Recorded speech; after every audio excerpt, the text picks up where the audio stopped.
불의한 청지기의 비유 두 번째 제목을 주인의 빛을 탕감해주는 불의한 청지기라는 제목으로 같이 말씀 나눌게요. 지난주 나누었던 것처럼 불의한 청지기가 칭찬받는 이유 뭐 때문이죠? 본문을 보시면 불의한 청지기가 어떤 일을 했어요. 어떤 일을 했냐면 지 마음대로 주인의 재산을 지 마음대로 이걸 뭐라 그러죠? 정확하게 법으로요? 유용했다 그러나요? 네, 우리나라도 지 마음대로 유용해가지고 전국이 난리잖아요. 국민이 준 주권 가지고 지네 마음대로 유용했는데 그것처럼 이렇게 주인의 것을 가지고 이렇게 보면은 유용한 거죠. 빛을 100말, 그 다음에 기름 100을 이렇게 채권했는데 그것들을 50으로 80으로 이렇게 차감 혹은 탕감해 줬죠. 이거를 주인이 뭐라 그러냐 8절 보시면 주인이 이 옳지 않는 청지기가 이를 어떻게 했어요? 이게 이 문장 자체가 틀렸죠. 결혼한 총각 말이 돼요, 안 돼요? 결혼한 총각 말이 안 되죠. 총각은 결혼을 안 했고 결혼했으면 유부남이지. 결혼한 총각 그것처럼 옳지 않는 지혜 있는 청지기를 칭찬했어요. 그러니까 앞에 옳지 않은 그 일이 뭔지 한번 생각해 보시고 그 다음에 지혜 있게 했다는 얘기는 뭘까 생각해 보시고 그것이 왜 주인에게 칭찬을 받았을까 생각해 보시면 좋겠습니다. 그래서 16장 5절을 쭉 보시면 주인에게 빚진 자를 일일이 불러다가 먼저 온 자에게 이르되 내가 내 주인에게 얼마 빚졌느냐 말하되 기름 100마리이니다. 이르되 여기 내 증서를 가지고 빨리 앉아 뭐라고요? 50이라 쓰라.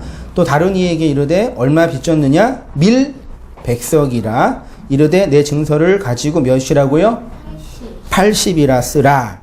이거를 지혜롭게 일을 했다라고 칭찬해 줬어요. 여기에 어떤 복음적인 은혜가 있는지 한번 참고해 보도록 하겠습니다. 16장 5절에 주인에게 빚진 자가 있지요. 이 빚진 자가 헬라어 단어를 찾아보니까 크레오페일레테스라는 단어로 되어 있어요.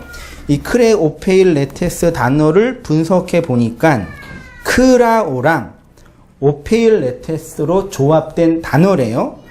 크라오를 찾아보니까 빌리다, 빌려주다 그 뜻이고 오페일레테스는 되게 중요한 단어예요. 채무자, 빚진 자 이렇게 되어 있어요. 근데 이 크라오 앞에 있는 빌리다라는 단어가 신구약 성경에 딱 한 번 사용이 됐는데 누가복음 11장 5절이에요. 본문 보시면 또 이르시되 너희 중에 누가 벗이 있는데 밤중에 그에게 가서 말하기를 벗이여 떡 3덩이를 내게 빌리라. 이거 한번 생각해 보세요. 밤에 마땅한 밤에 정윤자매님께서 주무시고 계시는데 새벽 3시에 문을 두드리면서 야 정윤아 떡 내놔 그러는 꼴이에요. 그러면 그렇게 했는데 이 벗이 떡을 줬어요, 안 줬어요? 이 불의한, 이거 다 문맥이 이 문맥인데, 그러니까 여기에서 빌리라 그 뜻은요, 우리가 뭘 빌릴 때 어떻게 얘기해요? 돈 좀 빌려주세요. 이렇게 부탁을 하잖아요. 그렇게 내게 아니니까. 근데 이 본문에서 빌리는 거는 줘 이거예요. 줘 이거예요. 그러면 이게 원래 그 사람 거였는데 잠시 보관하고 있는 듯한 뉘앙스예요. 너 나한테 줘야지. 우리 아이들이 설날이나 추석 되면은 어른들한테 세뱃돈, 용돈 받잖아요. 그거 다 누구한테 들어가요? 엄마 주머니로 가잖아요. 엄마가 받으면서 널 위해 쓸게 그러잖아요. 그래서 우리 큰아들은 항상 그러죠. 엄마 줘 그러죠. 그러면 이게 언제 나한테 돈 가져갔다 하면서 주잖아요. 그러니까 그 돈은 내 건데 잠시 보관하고 있는 거. 그런 뉘앙스예요. 그런 단어로 쓴 게 빌리라, 빌리다, 크라오라는 단어인데 이 크라오를 또 찾아보니까 마태복음 7장 7절 이하에 이렇게 되어 있습니다. 이 페이지로 가셔서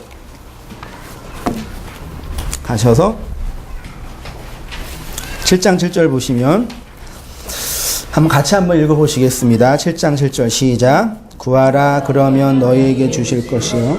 찾으라 그러면 찾을 것이요.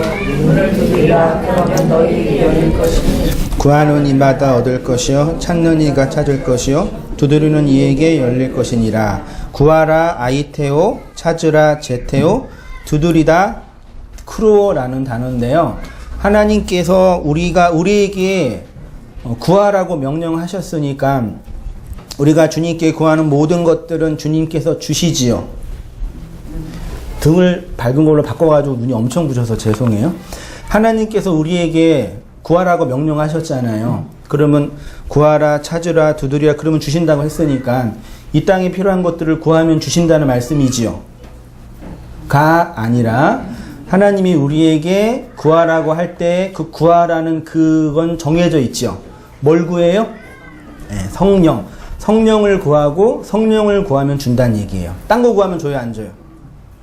직장을 구하면 돈을 구하면 관계를 구하면 줘요, 안 줘요? 그거는 우리가 죽도록 노력하고 애써야지 얻을 수 있는 거죠. 이건 다 우리가 공부했으니까. 이거 어떤 말이냐면 언약, 약속 안에서 두드리라 그 뜻이에요. 본문이.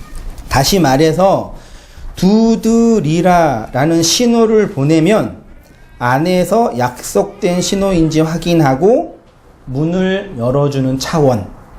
그것을 두드리다, 크루오라는 단어이고 그것이 크레오펠레테스의 앞에 크레오의 단어의 기원이라는 얘기죠.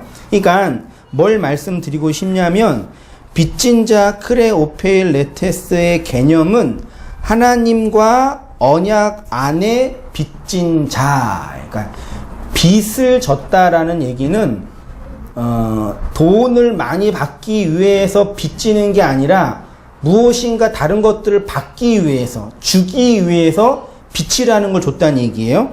여기 제가 썼는데 너희가 나의 빚을 진 자이다. 그런데 그 빚은 내가 너희에게 약속이라는 것을 건네주기 위한 빚이다. 그것을 말씀하시는 것입니다. 단순히 고리대금 업자가 돈을 뜯기 위해서 지우는 빚이 아니라 제가 두껍게 줄도 쳐드렸는데 그 빚은 예수 그리스도라는 언약을 건네주기 위한 수단과 방법과 과정으로서의 빚.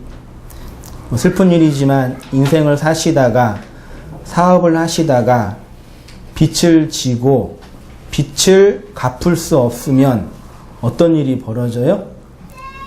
빚쟁이가 우리 집에 와가지고 집안의 모든 물건에 빨간 거 붙이죠.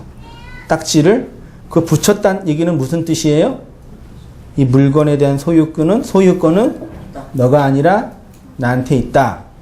됐죠? 그러면 우리가 주님께 빚을 졌다는 얘기는 우리에게 뭘 붙였다는 얘기예요? 여기에게 딱지를 딱 붙인 거예요. 그럼 이거 누구 거예요? 이해되시죠? 하나님이 우리에게 빚을 이렇게 채권자가 되셨어요. 고리대금 업자는 빚을 줘가지고 얼마 정도 돈의 이익을 얻기 위해서 빚을 줬는데 하나님이 그 빚을 준 이유는 우리에게 빚쟁이가 된 이유는 돈 뜯기 위해서가 아니라 뭐 하기 위해서? 사랑 건네주기 위해서 빚을 준 거예요. 좀 이해가 안 되시면 찬찬히 들어보세요. 그래서 성경이 말하는 빚은 돈을 갚는 차원의 빚이 아니라 무슨 빚이요? 사랑의 빚이에요. 이 사랑의 빚을 바울이 아주 멋있게 탁월하게 기술했습니다. 로마서 13장 8절 보시면 피차 사랑의 빚 외에는 아무에게든지 아무 빚도 지지 말라. 남을 사랑하는 자는 율법을 다 이루었느니라. 간음하지 말라, 살인하지 말라, 도둑질하지 말라, 탐내지 말라 한 것과 그 외에 다른 계명이 있을지라도 내 이웃을 내 자신과 같이 사랑하라 하신 그 말씀 가운데 다 들어있느니라. 10절 같이 읽어보십니다. 시작. 사랑은 이웃에게 악을 행하지 아니하나니 그러므로 사랑은 율법의 완성이니라. 사랑은 사랑하는 행위가 아니라 율법의 완성이에요. 다시 말씀드릴게요. 성경이 말하는 사랑은 사랑을 행하는 행위. 누군가를 사랑한다. 사랑이 많다라고 할 때 우리가 생각하는 그 행위는 무엇인가 좋은 것들을 줘서 따뜻하게 해주고 배려해주는 차원에서의 사랑의 행위잖아요. 근데 성경은 그렇게 말하지 않고 사랑은 율법이라는 걸 완성하는 거다. 그러면 제가 여러분을 사랑한다면 어떤 사람이 되어야 돼요? 여러분에게 뭐 따뜻한 거를 주고 좋은 것들을 줘서 우리 목사님 참 인격도 좋고 성품도 좋아. 그런 칭찬을 받는 게 아니라 율법이란 율법 안에 있는 사람들에게 그 율법의 내용을 잘 가르쳐 주어서 율법을 완성시켜 주는 거예요. 이해되실란가? 페이스북에 며칠 전에 보니까 아주 감동적인 그런 이야기가 있는데 그 아버지랑 딸이 이제 식당에 들어가서 맛있는 스테이크를 이제 먹어요. 먹고 있는데 이제 그 식당 건너편 창문 건너편에 이제 누구죠? 그 기숙사가 아니라 뭐라 그래요? 집 없는 분. 왜 그 기억이 안 나지? 고마워. 노숙자가 이제 밖에서 이제 이렇게 있는 거니까 아버지가 딸을 교육시키려고 딸아, 이 맛있는 스테이크를 네가 먹지 말고 밖에 노숙자한테 주자. 그러니까 딸이 어떻게 했어요? 갖고 가서 이제 노숙자한테 준 거예요. 노숙자를 맛있게 먹으니까 딸이 너무 기쁘고 되게 훈훈한 분위기. 우리가 생각하는 일상적인 의미의 사랑은 그거예요. 뭐 그게 나쁜 거 아니죠. 예. 좋은 거고 그렇게 이제 돈이 없거나 먹을 게 없어서 헐벗는 분들에게 친절을 베푸는 건 나쁘지 않아요. 근데 성경이 말하는 사랑은 그런 개념 아니에요. 그런 휴머니즘적인 그런 내 중심의 따뜻한 어떤 정서, 그게 나쁘다는 얘기가 아닙니다. 좋은 거예요. 예. 많이 하세요. 제가 또 하라고 할 건 아니잖아요. 그게 사랑이 아니라 그런 어떤 휴머니즘적인 행동의 사랑이 아니라 성경이 말하는 사랑은 율법이라는 그 내용을 잘 설명해 줘서 그 사람으로 하여금 율법의 저주에서 벗어나게 해주는 거예요.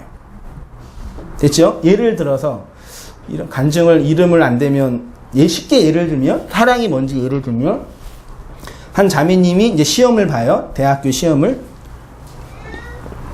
봤는데 첫 해 연에 떨어졌어요. 교회 다니는 자매예요. 뭐 하다가 시험 보다가 떨어지면 마음속에 어떤 생각이 드셔요? 돈이 안 되거나 뭐 사업이 안 되거나 뭐가 좀 안 될 때 어떤 생각이 일단 드세요? 마음속에 내가 뭐 잘못한 게 있나? 그때 생각이 나는 거예요. 목사님이 봉사하라 했는데 그걸 안 해가지고 지금 내가 떨어진 건가? 그런 생각이 들거나 또 한 가지는 옆에서 이제 뭐라 그래요? 네가 아직 기도가 좀 부족해가지고 떨어졌나 보다. 그런 거나 네가 지금 욕심이 가득해가지고 하나님이 안 준 거야. 그런 식으로 이렇게 도덕적으로 평가를 하잖아요. 근데 마음속에 어떤 생각이 들어요? 내가 떨어진 이유는 이렇게 봉사를 안 해서 이게 떨어졌나? 기도를 안 해서 떨어졌나? 이런 생각이 든단 말이에요. 그게 율법의 틀에 갇혀 있는 거예요. 아시겠죠? 그 복음은 뭐 하는 거예요? 네가 떨어진 이유는 쉽게 말하면 네가 떨어진 이유는 그렇게 어떤 일 때문에 된 게 아니라 그렇게 된 거예요. 이해되셔요? 그렇게 된 거예요. 정확하게 말하면 경쟁에서 밀린 거예요. 혹은 사회 구조적으로 약한 거예요. 그러니까 여러분 여러 성도님 만나 뵙고 한국 그 정치사나 제가 정치에 큰 관심이 없는 거 아시죠? 그런 시잘데기 없는 거에 전 신경을 안 쓰고 살고 있는데 요 근래에 진짜 정치 때문에 우울했어요. 다른 분도 계시겠지만 어떤 정치인 색깔의 문제가 아니라 근데 정치인들이 어떤 걸 잘하냐면 지금 이렇게 어렵고 힘든 일이 있는 이유는 국가적 어떤 관계나 조직적 구조적인 문제가 아니라 무슨 문제 때문에 그런다 그래요? 여러분들의 연약함 때문에 이런 문제가 생긴다라고 구조적인 문제를 개인적인 문제로 얘기를 해요. 이해되시죠? 구조의 문제를 해결해야지 해결할 수 있는 문제를 개인의 도덕성에만 갖다 붙이는 거란 말이에요. 쉽게 말해서 직장에서 떨어졌는데, 시험 보고 떨어졌는데, 떨어진 이유가 왜 떨어졌어요? 네. 오늘날 같은 대한민국에서 졸업을 100명이 하면 직장에 들어갈 수 있는 확률이 1명이라고 한다면 나머지 99명은 떨어지게 되죠. 99명이 떨어진 이유는 개인의 역량이 부족하기 때문이에요? 사회 구조적인 문제 때문이에요? 어떻게 생각하셔요? 우리는 그거를 사회 구조적인 문제가 아니라 내가 노력을 안 하고 스펙을 안 쌓았기 때문에 떨어졌다라고 내 문제로, 물론 열심히 안 한 부분도 있겠지만 99명은 반드시 떨어져요. 그 중에 나가 되는 거예요. 이건 정치 문제니까 그렇다 치고 이제 교회 문제로 할 때 한 사람의 성도가 기복주의에 갇혀있고 율법주의에 갇혀있고 신비주의에 갇혀있고 복음적인 이해 없이 자기 욕망에 갇혀서 살고 있는 그 문제는 개인의 문제예요, 공동체의 문제예요? 여러분이 하나님 말씀에 순종하지 않는 이유는 개인의 문제예요, 공동체의 문제예요? 이런 건 토론하면 재밌는데 이거는 우리를 지극히 개인적인 문제라고 치부했어요. 그래서 어떤 일이 벌어지냐면 목사는 성스캔들 돈 가지고 별 지랄 난리를 치고 있는데 성도님들은 절대로 움직이지 않아요. 어떤 사고가 있어요? 목사님은 인간이기 때문에 죄를 범할 수 있어. 나는 여기에서 내 신앙생활 잘하면 돼. 이게 자연스럽게 깔려 있어요. 그러니까 구조적인 변화는 절대 일어나지 않아요. 심지어 이런 얘기도 제가 처음 다녔던 교회 목사님 설교에 수없이 들었어요. 세뇌가 됐죠. 25년 지나도 안 잃어버리니까요. 여러분, 성도가 잘못하면 누가 성도의 죄에서 책망합니까? 성도가 하나님 말씀에 불순종하면 누가 그 불순종에 대해서 책망합니까? 목사가 하잖아요. 그치요? 그럼 목사가 잘못하면 누가 책망해요? 그 성도는 어떻게 해야 돼요? 하나님께 기도하라는 얘기예요. 그게 말이 되는 얘기예요? 그 목사의 잘못은 하나님이 치니까 여러분이 간섭할 게 아니고 여러분 신앙생활 잘하고 이게 아주 자연스럽게 배어 있어요. 그게 이제 우리의 도덕성과 삶의 문제까지 다 끄집어내서 얘기하니까 사람들이 다 자기 어떤 이 편견과 도덕성에 갇혀서 진짜 그 진리를 못 보는 거예요. 그렇죠? 진리는 그렇게 율법적 구조로 세상과 나를 바라보는 관점에서 벗어나게 하는 거예요. 그게 이웃에게 뭘 하지 않는 거예요? 악을 행하지 않는 거예요. 그것이 사랑은 율법의 완성이다라고 표현하는 거예요. 제가 이렇게 썼으면 읽어볼게요. 살인하며 간음하며 도둑질하며 거짓말하며 탐내며 살고 있는 우리에게 사랑의 빛을 지게 함으로 나를 통해서 나에게 율법의 내용으로 완성하시는 것입니다.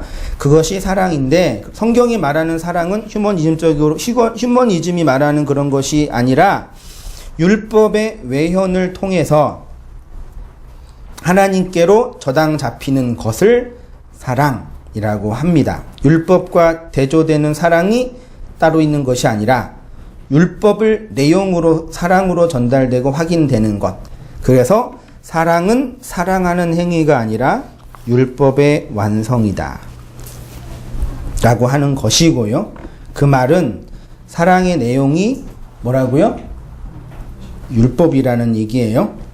마태복음 7장에서 문이 누구에게 열린다고 하냐면 두드리는 이에게 열린다고 합니다. 모세가 반석을 쳐서 물이 흘러나온 것처럼 문을 두드리면 하늘의 문이 열려 생명이 흘러나온다는 것입니다.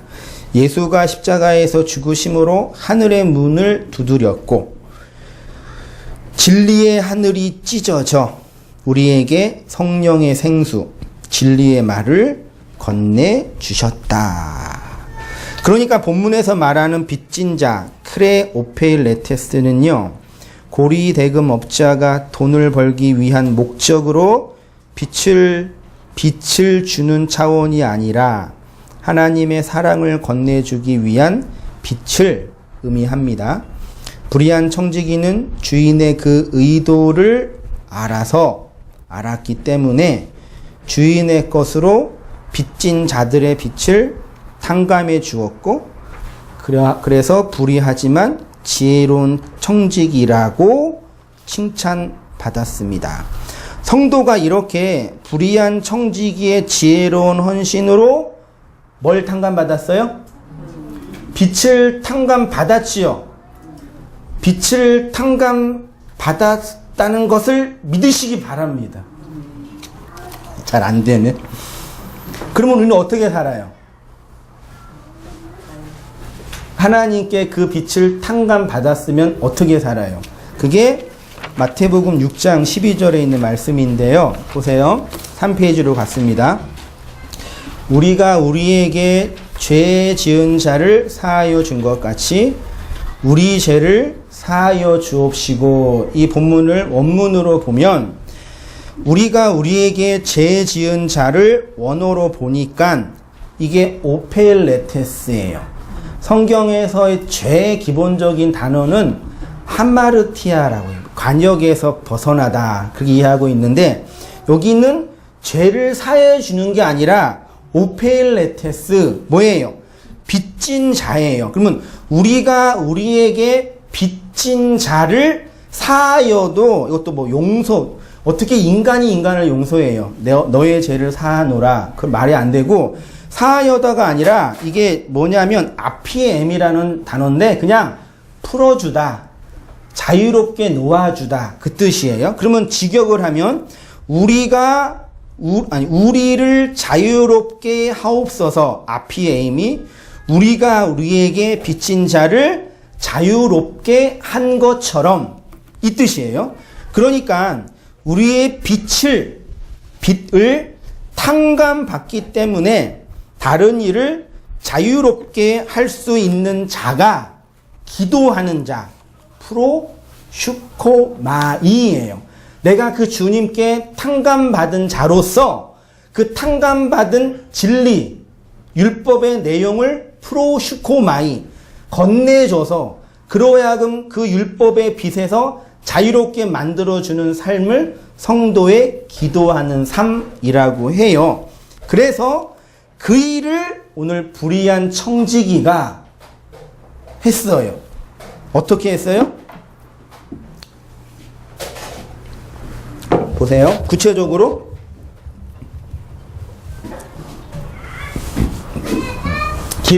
기름이죠. 기름 몇 말? 100을 어떻게 써라 그랬어요? 50으로. 그 다음에 밑에 건 뭐죠? 밀. 100을 뭘로요? 80으로. 이거 어떻게 설명드릴까?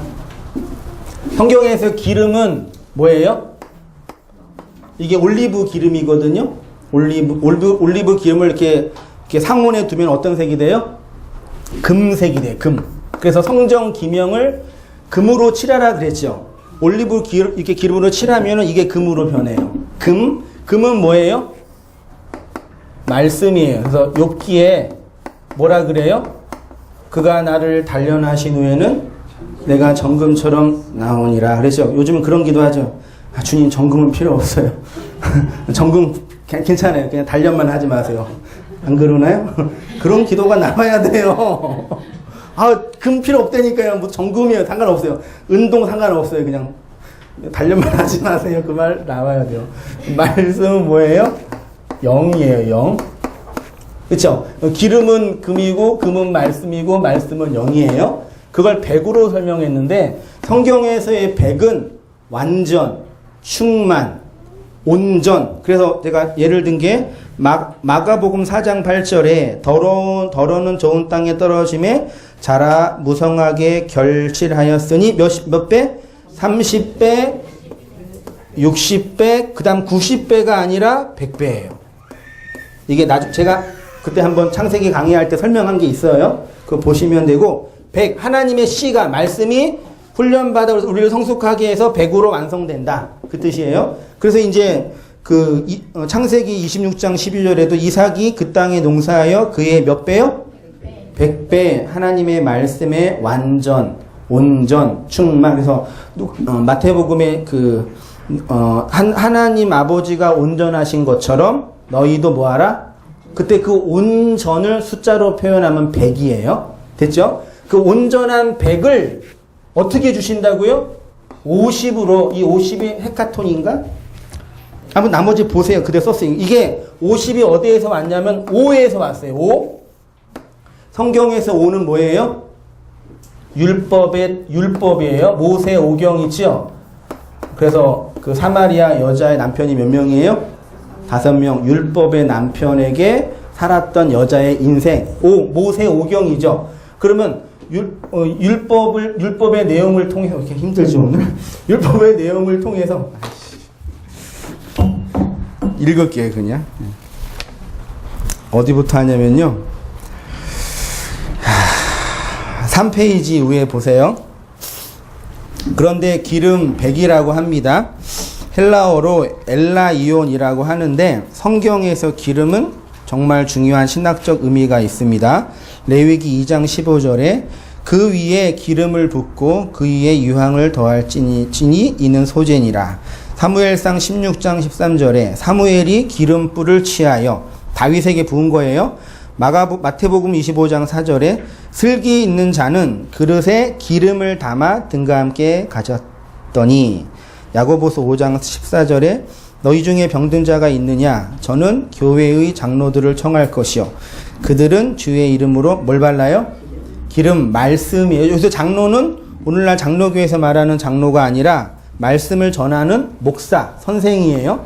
말씀을 전하는 율법 안에 병들어 있는 자에게 그 진리를 전해서 그 율법으로부터 병으로부터 구원받는다. 그거예요. 성경에서 기름은 금이고 금은 말씀이고 말씀은 영이고 그래서 기름 부음을 받은 것과 말씀을 받는 것과 영을 받는 것이 같아요. 영은 말씀으로 오신 예수 그리스도가 죽고 부활하여 교회에게 임한 그리스도의 말씀을 영이라고 합니다. 그러니까 기름 100말은 하나님의 말씀이 영으로 부어져서 우리로 열매를 맺게 하는 말씀의 능력이라고 할 수 있어요. 그런데 불의한 청지기는 어떻게 했냐면 기름 100을 뭐라고 썼어요? 50이라고 썼어요. 그러니까 성경에서 우리를 구원할 때 유대의 절기에 6월절이 있어요. 6월절이요. 6월절 다음이 뭐죠? 6월절 다음이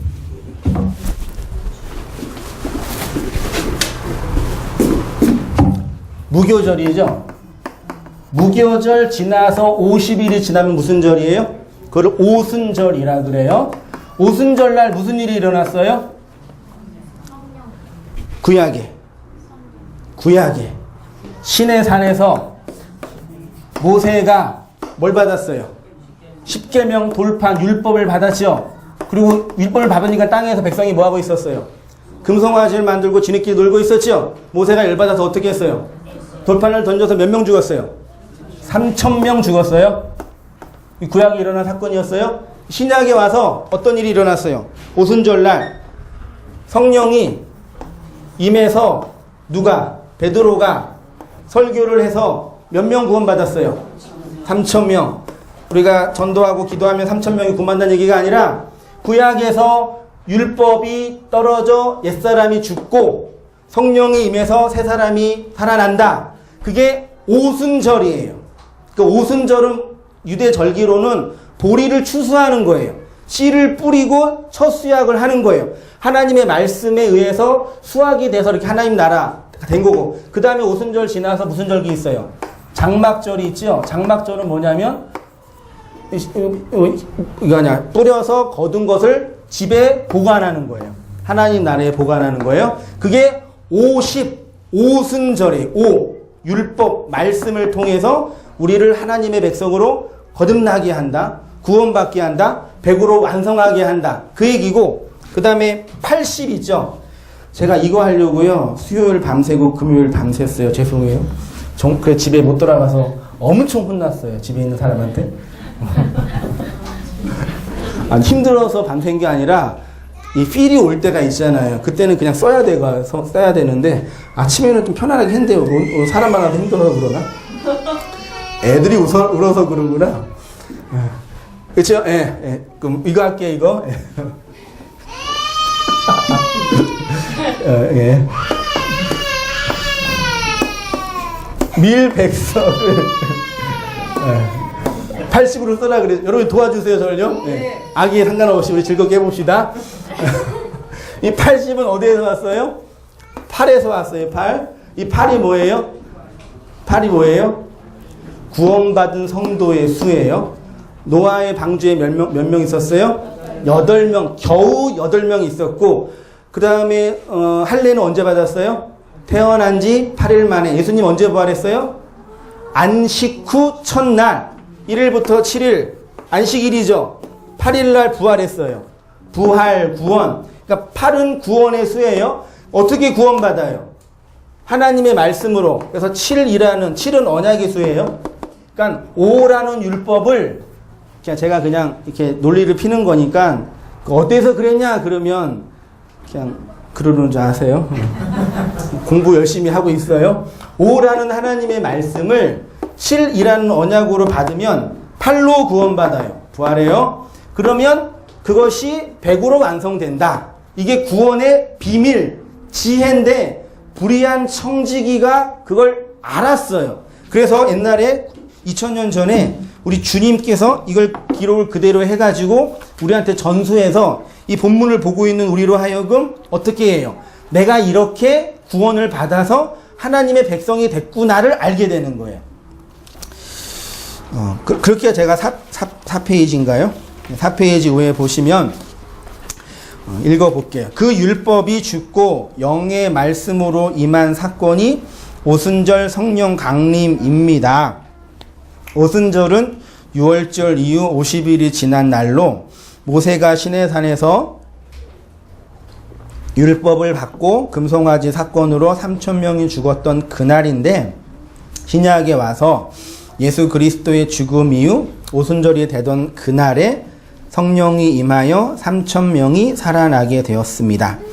오순절은 유대 절기로 보리를 추수하는 날인데 성령이 임하여 하나님의 백성이 추수되는 날을 상징합니다. 그래서 우리가 예수 그리스도의 죽음을 믿고 성령을 받아 진리의 말을 담으면 영으로 거듭난 자가 되고 그렇게 그리스도의 영을 받은 자를 교회, 성도, 그리스도의 몸, 하나님의 나라, 하나님을 위하여 열매 맺는 자 등으로 표현합니다. 그러니까 기름은 말씀이에요. 기름은 영이고 밀은 뭐예요? 밀은 빵이죠. 밥이죠. 양식이죠. 그 양식이 우리에게 어떻게 주어지냐? 이렇게 주어진다는 얘기예요. 팔은 당연히 노아의 호수가 아니라 홍수. 큰일 날 뻔했네. 노아의 호수에서 구원받은 소위 말이 안 나. 노아가 만든 호수가 있나? 이렇게 문자가 중요해요. 하나 잘못해가지고 큰일 나잖아요. 노아의 홍수에서 구원받은 수, 각주 다 있으니까 나중에 집에 가서 읽어보세요. 예수 그리스도의 말, 즉 7의 언약을 받은 자가 역사를 살아가는 성도의 구원의 수라고 말할 수 있습니다. 하나님의 열매로 맺어지는 그 100을 8이라는 구원의 역사를 통해서 완성하는 거지요. 그래서 할례를 육체로 태어난 지 8일 만에 예수님은 안식 후 첫날, 즉 8번째 날에 부활하셨습니다. 그러니까 결론으로 말씀드리면 이 모든 하나님의 구원의 지혜, 말씀의 지혜를 알고 있었던 청지기가 그 지혜를 모르는 자들에게 어떤 자로 취급받아요? 불의한 청지기로 보이면서 구원을 이룬 거예요. 하나님이 우리를 구원하시는 것 자체는 이 세상의 윤리나 이 세상의 도덕이나 이 세상의 관습이나 이 세상의 통념으로 볼 때 뭐예요? 하나님이 우리를 구원하시는 그 일은 당연한 일이 아니라니까요. 오늘날 교회 다니는 인간들이, 죄송해요, 그리스도인이라고 안 할게요, 교회에서 복음과 진리를 배운다고 하는 분들이 교회에 와서 뭘 배우냐면 당신은 사랑받기 위해 그건 나쁘지 않아요. 좋은데 계속 그 얘기를 들으면서 어떻게 세뇌당하냐면 나는 구원받기에 합당하고 나는 당연히 구원받아야 되고 하나님은 반드시 나를 구원해야 한다는 그런 이상한 자기의에 갇혀 있어요. 복음은 분명히 말해요. 하나님은 나를 구원하는 일은 이 세상의 관점으로 볼 때는 불의한 일이라니까요.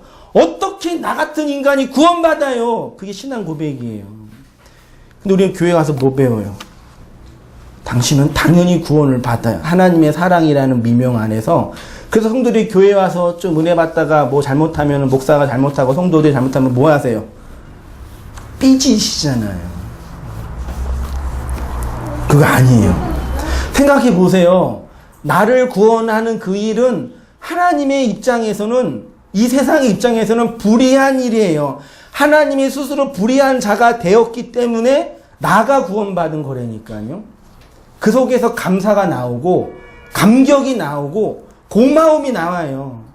오늘날 많은 그리스도인들이라고 하는 분들이 진짜 감사가 없는지 아시겠지요?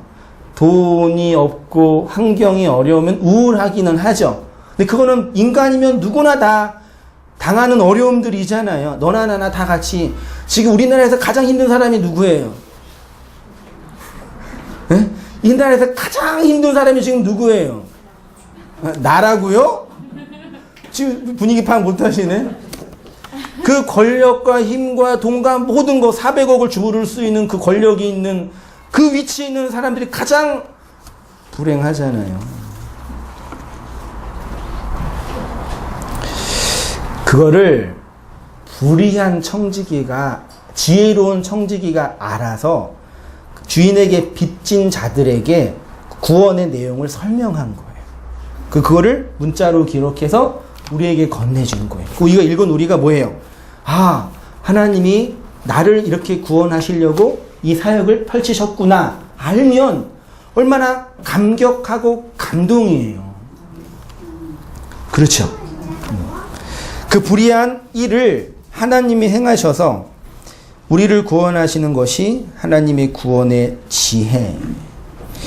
주인이 옳지 않는 청지기가 이를 지혜 있게 하였으므로 칭찬하였으니 이 세대의 아들들이 자기 시대에 있어서는 빛의 아들들보다 더 지혜로움이니라. 그래서 하나님의 구원의 지혜를 뱀의 지혜라고 하죠. 뱀의 지혜. 그래서 복음을 전하는 자들에게 뭐라고 명령하셨어요? 너희는 복음을 전할 때 뱀처럼 그거는 지혜롭게 복음을 전하라 그 뜻이 아니에요. 복음 자체가 뱀으로 설명된 지혜예요. 그걸 알아야지 복음을 전할 수 있잖아요. 율법 안에 갇혀있다라는 내용, 하나님이 불의한 청지기가 되셔서 예수를 보내셔서 나를 구원했다는 내용, 그래서 그 나를 율법의 지옥, 율법의 자기의에서 나오겠다라는 그 복음의 내용을 전하는 것 자체가 이 세상의 관념과 통념과 이원론의 구조 속에서는 해석 불가능한 일이에요. 그래서 정말 저는 확신합니다. 요즘에 들어서 여러 성도님들 만나 뵙고 그분들과 상담하고 나누고 이야기하면, 아니 어떻게 자매님은 이렇게 됐어요? 어떻게 목사님은 이렇게 됐어요? 물어볼 때 한번 생각해 보세요. 20년 동안 공교육을 받고 있었던 학생이 수능 끝나자마자 난 이제 교회를 가봐야 되겠다. 그 마음이 왜 들어요? 이상하지 않아요? 보통 수능 끝나면 뭐 해요? 이젠 술을 마실까? 담배를 좀 펴볼까? 아니면 누굴 사귀어볼까? 아니면 뭐 나이트라도 갈까? 보통 일반적으로 그러죠. 근데 수능 끝나자마자 이제 한번 교회를 가봐야 되죠. 그 마음이 왜 드는 거예요? 여러분은 왜 그런 마음 왜 드셨어요? 이 세상에 도움도 안 되고 돈 버는데 사는데 별로 도움이 안 되는 이런 말씀을 왜 들으시냐고 도대체. 혼내는 거 아니에요? 단어법이에요? 아니 왜 이걸 들으시냐고. 왜? 이유 있어요? 있어요? 모르죠. 이걸 듣고 싶고 성경을 배우고 싶고 뭔지 알고 싶어요. 근데 왜? 그 사람이 드는 거예요. 그럼 그게 무슨 얘기 하고 싶냐면 전에는 없었는데 새로운 게 들어온 거예요. 우리 북한 주민이 평생 동안 뭐가 진리인지 알고 살아요? 김일성 위대한 동지가 나를 사랑하시고 나를 위해서 진리를 건네줬다는 걸 알잖아요. 그래서 그 위대한 동지께 나를 사랑한다는 걸 알잖아요. 근데 어느 순간 북한 주민이 고민을 하는 거야. 아니, 김일성은 가짜일 거야. 날 사랑하지 않아. 그 생각이 들었다는 얘기는 뭐예요? 그 구조 안에 있는 사람들은 그 생각 해요, 못해요? 평생 그것이 진리인 줄 알고 위대한 수령님 만세 그러고 살잖아요. 근데 어떤 분들은 김일성이 이상한 인간인데 그 생각을 왜 해요, 갑자기? 갑자기 왜 해요? 밖에서 들어왔으니까 가능한 거예요. 그 우리가 이 세상과 이 세상의 가치들, 보편적 욕망 따라 살다가 어느 순간 갑자기 이 말씀이 궁금해지잖아요. 왜 이랬을까? 이상해지잖아요. 그래서 교회 문을 두드리는 거예요. 근데 교회 와서 뭐예요? 아, 그럼 궁금한 건 이상한 거 아닌데 거기 와서 봉사해야 돼. 헌금 좀 내봐줘. 그걸 배워서 궁금해서 교회에 왔는데 이상한 사람이 교회에서 만들어지는 거예요. 처음부터 제가 목사님 오늘부터 내가 진리에 대해서 좀 배우겠습니다. 저한테 그 진리를 가르쳐 주십시오. 그러고 교회 오신 분 계셔요? 여러 가지 이유 때문에 교회에 왔는데 이거 배우는 거잖아요. 그 말씀을 들을 때 내 안에 왜 이런 궁금증이랑 그런 부르심이 왜 생겼는지를 알게 되는 거예요. 아, 하나님이, 성령님이 이 말씀을 통해서 나를 이끌어 주셨구나. 그러니까요, 정말 저는 목사로 이렇게 말씀을 전하면서 힘들고 어렵고 잠도 못 자고 외로울 때도 있지만 왜 기쁘냐면 말씀을 나누고 전하면 하나님이 살아 계시는 게 안 느껴질 수가 없다니까요. 막 눈 감고 막 성령이 떨어지고 막 신비하게 느껴지는 게 아니라 그렇지 말씀을 전하는데 이 영혼, 이 성도님, 이 백성들, 이 자매 형제 교제하고 나누면 그 자매가 예쁘고 그 형제가 멋있어서가 아니라 이 말은 이심전심 마음과 마음으로 통한 사랑과 나눌 수 있는 거니까 하나님 살아 계시잖아요. 그래서 불의한 청지기를 지혜로운 자라고 하는 거예요. 구원의 지혜, 이걸 알고 있는 것 자체가 지혜로움이라는 얘기죠. 얼마나 감사해요. 네. 감기억하고 이 세상에 하나님 나한테 주신 모든 악들을 뭘로 해석해요? 그 진리와 그 선으로 해석하잖아요. 물론 힘들어요. 네.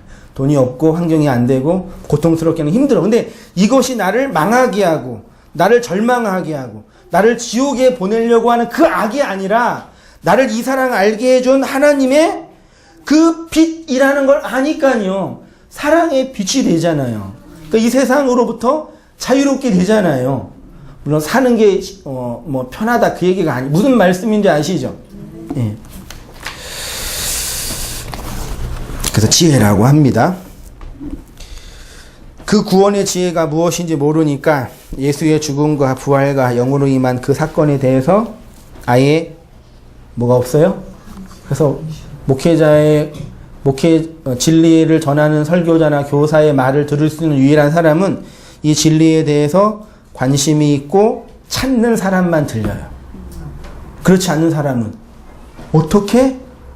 뭐 돈 주고 교회에 오면은 예쁜 자매 많이 있어. 교회에 오면은 좋은 형제 많이 있어.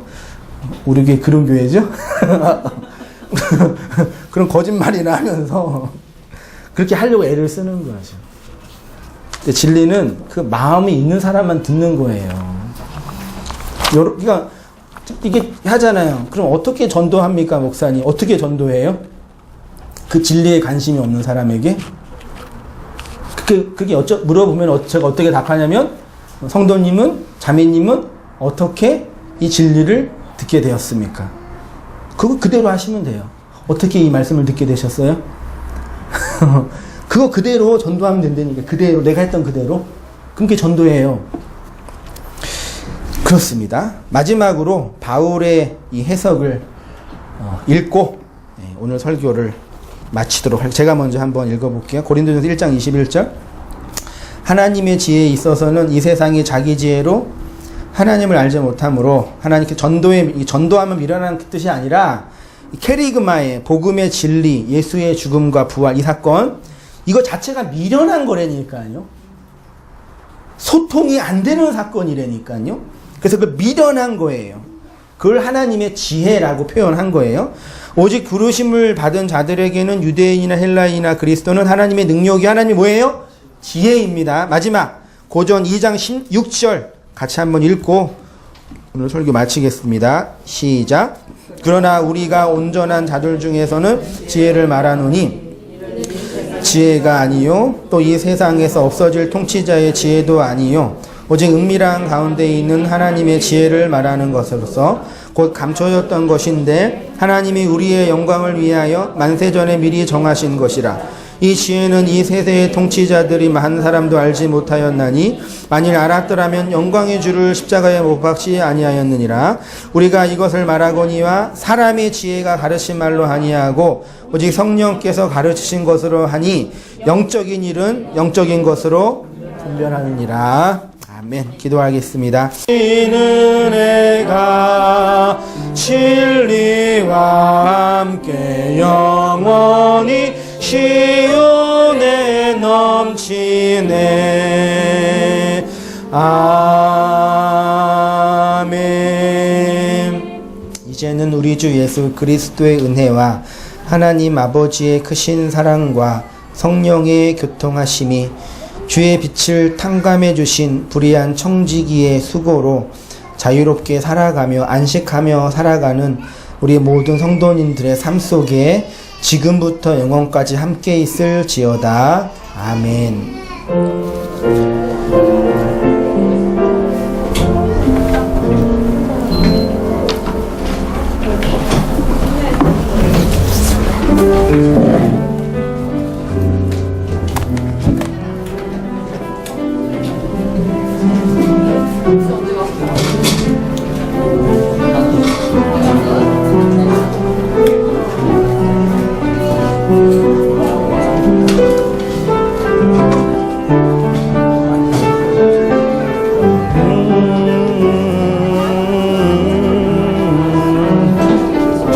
가요? 아, 안경. 거기 한번 가보려고 그러는데 어디? 우리 언니 알려주기로 해서 아, 그래요? 그냥 안 들어가고 그냥 어딘지 어딘지? 어떻게 하지? 어떻게 하죠?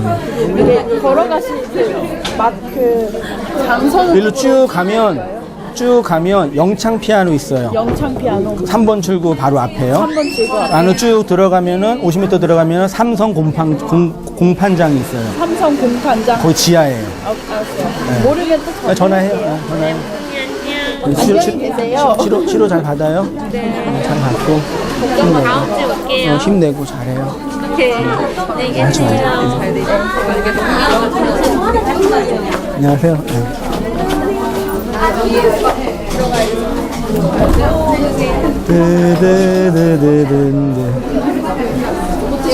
오늘 처음 오셨죠? 어떤 분? 저기 김미수. 아, 아시는 분이구나. 혼자 오신 줄 알고 놀랐어요. 가?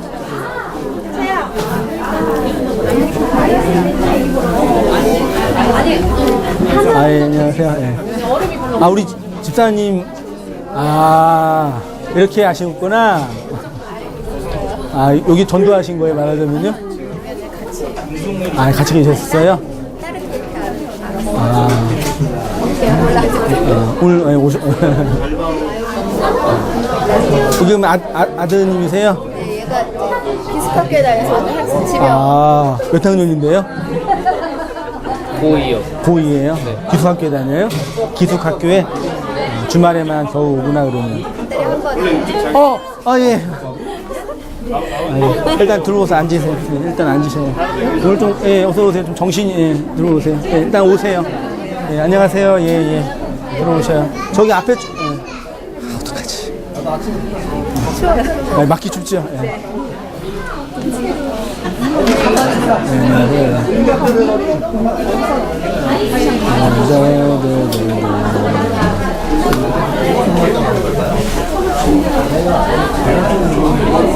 잠깐만 요거만 할게. 이거 끄는 게 낫다서.